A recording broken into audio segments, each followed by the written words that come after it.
বিগত শতাব্দীতে আমাদের শ্রেষ্ঠ অর্জন ৭১-এর স্বাধীনতা। আর এই অর্জনের পেছনে রয়েছে অনেক সংগ্রাম, লড়াই আর আত্মত্যাগ। চলুন জেনে নেই ৭১-এর সেই রক্তঝরা দিনগুলোর কথা।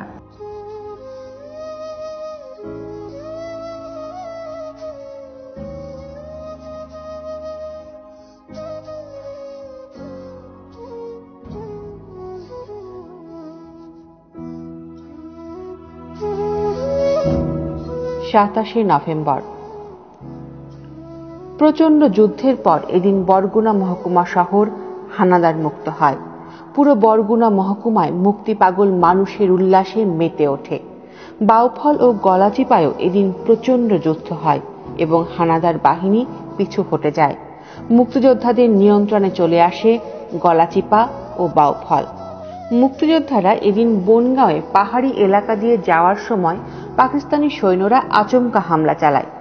মুক্তিযোদ্ধারা পাল্টা আক্রমণের আগেই ৭ জন শহীদ হন, আটক হন আরো কয়েকজন। হানাদার বাহিনী এই বিজয়ের উল্লাসে যখন মেতে উঠেছিল, তখন বীর মুক্তিযোদ্ধারা নতুন করে প্রস্তুতি নিয়ে হানাদার বাহিনীর উপর হামলা চালায়।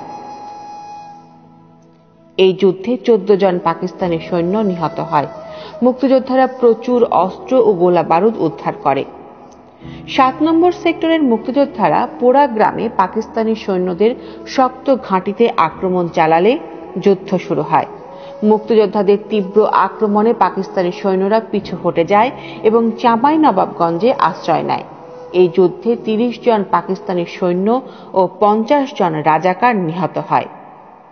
পঞ্চগড়ে এদিন পাকিস্তানি সৈন্যদের উপর মুক্তিযোদ্ধারা আচমকা আক্রমণ চালায়। যুদ্ধে পাকিস্তানি সৈন্যরা বিতাড়িত হয়। পঞ্চগড় মুক্তিযোদ্ধাদের নিয়ন্ত্রণে চলে আসে। পাকিস্তান ইস্টার্ন কমান্ডের সদর দপ্তরের বরাত দিয়ে এদিন লস অ্যাঞ্জেলস টাইমস পত্রিকার খবরে বলা হয়, ভারতীয় সৈন্যরা গত শুক্রবার পাকিস্তানের ৩টি এলাকা দখলের চেষ্টা চালায়।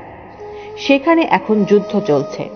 অপরদিকে ভারত বলছে তার সৈন্যরা কলকাতার ২০০ কিলোমিটার উত্তরে সীমান্ত দিয়ে পূর্ব পাকিস্তানে প্রবেশ করেছে। প্রথমে পাকিস্তান গোলন্দাজ বাহিনী ভারতের উপর হামলা চালালে এই পাল্টা হামলা চালানো হয় বলেও খবরে উল্লেখ করা হয়।